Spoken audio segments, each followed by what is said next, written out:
Good morning. I'm Dave Apsley. I'm a forester and a natural resources specialist for Ohio State University Extension. Today, I want to talk to you about My Land Plan. It's an online program that can help you plan, map, and document your woodland activities. This is actually a photo of my property here in Jackson County. It's a woodland, and this is a map that I created using My Land Plan. Before we really dive into My Land Plan, I want to talk about just basically my theories or my philosophy on My Land Plan. I think it's a great tool to augment a forest management plan. I really think you should have a forest or woodland management plan. You should work with a professional forester to develop it. But My Land Plan is a great place to track your progress, make modifications, and interact with that plan. If you already have a woodland management plan, consider transferring it to My Land Plan. It's also a great way to communicate with your forester and keep up with the activities that you're doing. So what is My Land Plan? It's actually a website, and you'll see the web address here at the top of the page. And it's managed by the American Forest Foundation, which is the parent organization to the American Tree Farm System. So let's get started. All you really do is log into this page.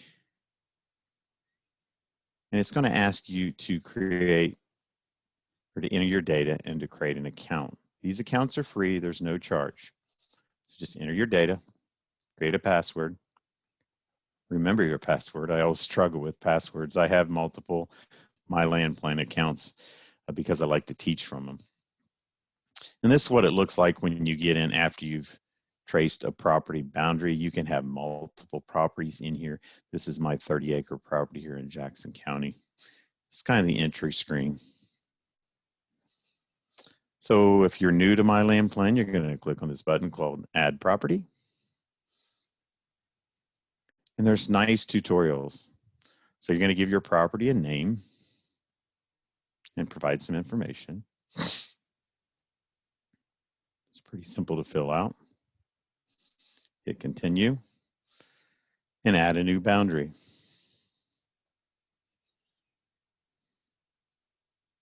To draw boundaries, if the property boundaries are there, which they are in most counties in Ohio, use the map mode in the upper left corner. So up in the upper left corner of this page, you'll see a map mode and a satellite mode. And sometimes it'll be hidden by a drop-down menu. So you need to be careful, and I'll show you where that is.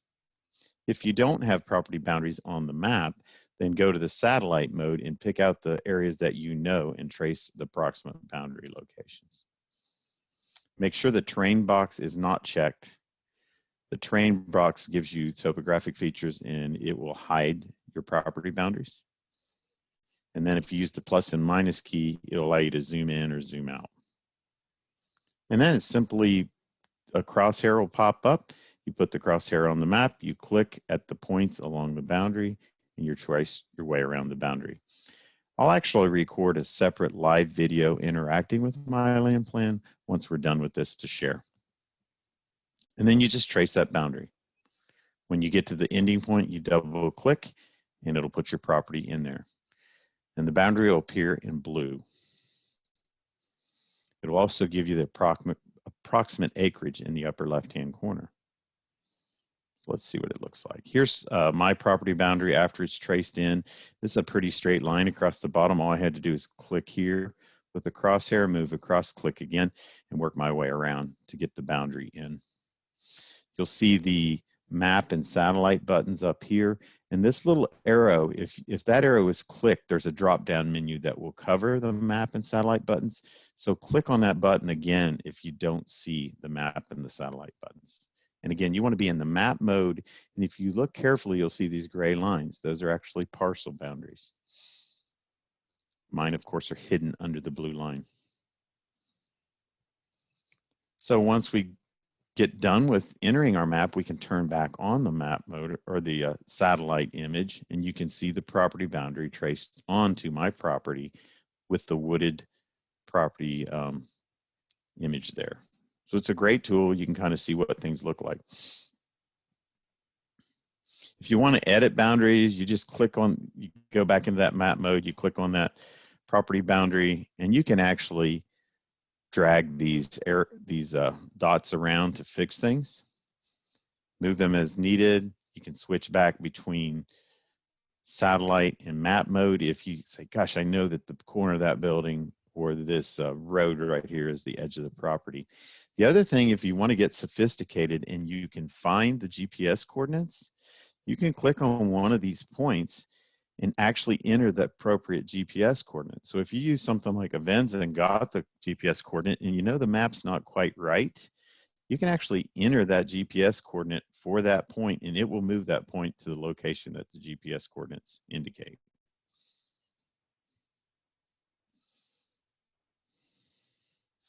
If you want to right click on a point, you can edit or delete that point. So if you had an extra curve in here by mistake, you could delete that point.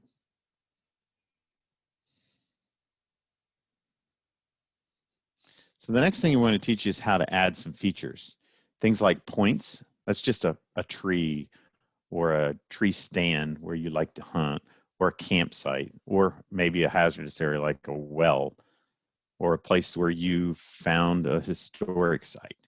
You can draw lines, and they don't have to be straight lines. They can be curved lines, things like paths or trails, roads and creeks. And then you can draw shapes for fields, prairies, stands of trees, lakes and ponds, and so on. So here's an example of my property zoomed in a little bit, and you'll see these little pins are place marks. We've got some tree stands. We've got a couple different things like the fire ring here. In blue, we have the property boundary, and then the yellow happen to be different stands of trees on my property. I've actually got a little pond here, some wetland areas that I've mapped, and the black are actually trails. So if we want to add features, oops, let's go the right direction here, sorry. And then you can see here's just a close-up of that and how useful this could be if you're trying to communicate with other people. I actually outlined an area that I had treated with stiltgrass along the creek, just so I had a record of that. And you can turn these different features on and off if you don't want to see everything at once.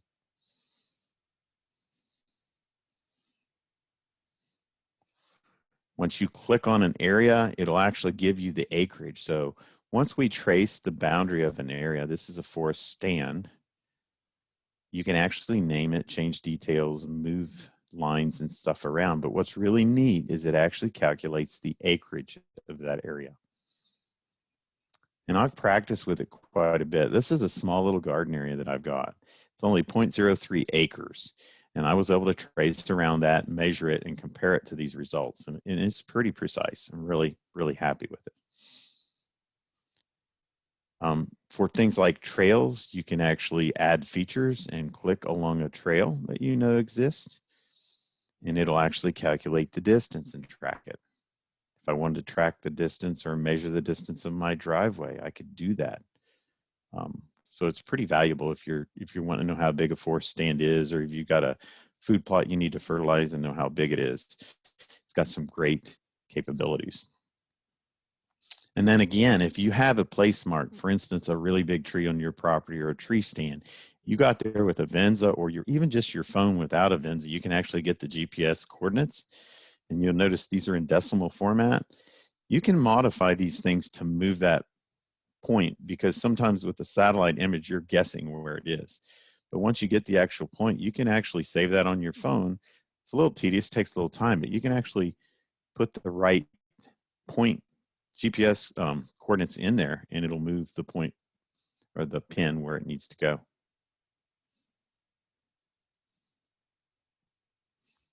Just an overview again on my land plan. Click on the overview button, and you've got all these features. So map and property details, map features, set your goals, select activities, plan and log tasks. You got journaling opportunities. If you know about the history of the property, and so on and so forth. If you actually want to find a forester, there's a few that have registered on my land plan, and you can interact with them through my land plan as well. So here's the map feature. Again, this is what it looks like. when it's mapped, and you can click and actually it will track all these different features. So I've got a Virginia pine stand that's 5.28 acres. There's a huge white oak, 2 wetland areas totaling about 2.5 acres. Horse Creek that runs through the property is 2,300 feet long. So this is a way to see what features you have mapped on your property. And then if you want to add new features, you just click on this button. It'll pull up a window and you can select whether you want it to be a line, a point, or an area, and then you move forward. You can show or hide this drop down.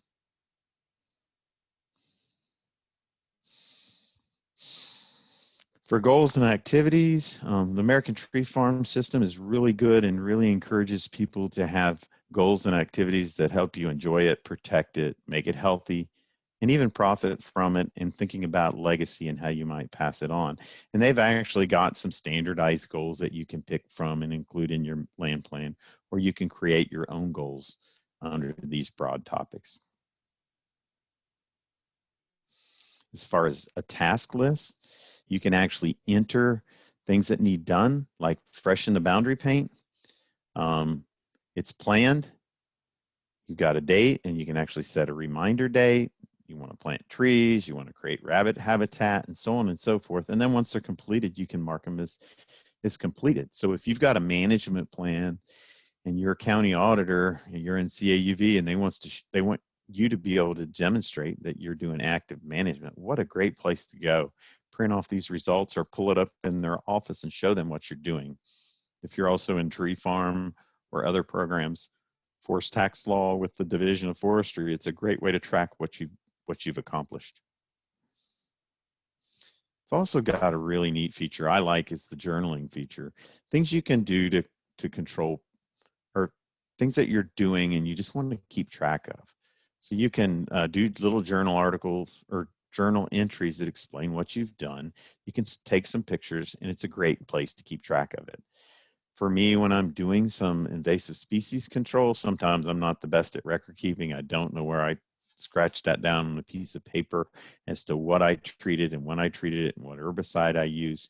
This is a great place to keep track of what you've done and what you've applied. And then you could also map it as well with the mapping feature and save that as well. And again, you can turn those on and off so those features don't always have to show every time. Here's just an entry I made on stiltgrass control, some before and after pictures and a picture of some treated stiltgrass with a little bit of tinge of blue from the dye that I've been using to track where I've been. So in summary, My Land Plan is a relatively easy software program to use. It has limitations, and the biggest limitation that I see is that you cannot pull GPS data directly into the program, which is, to me, a pretty serious limitation. But it really depends on the level of mapping you need, and if you're really persistent, you can collect some of those data. Like you can get some corners of an area, or you can locate the center of that area with GPS and plot that on there by entering those GPS coordinates manually. You could also pull that up on a computer screen and cut and paste it and make that happen as well. But it is a program that is free, and it's easier to use. It gets easier to use if you just use it. I really recommend you kind of jump in and try it. It's a really neat interactive program. You can create some maps. It's got the ability to print out a map. And I highly recommend you go to mylandplan.org, log on, create an account, and feel free to contact me if you're jumping into this and you're just struggling getting it to work. Give me a call, send me an email, and I can help talk you through it. Heck, who knows? We may even schedule a Zoom call and just walk you through it with you sharing your screen. So that's all I've got on My Land Plan. At this point, I will go live on it and actually demonstrate, because I think it's a little easier than just screenshots, demonstrate how to use My Land Plan. And then I'll share that video as well. And again, don't hesitate and don't forget to spend part of your day at least in the woods. Thanks, and have a great day.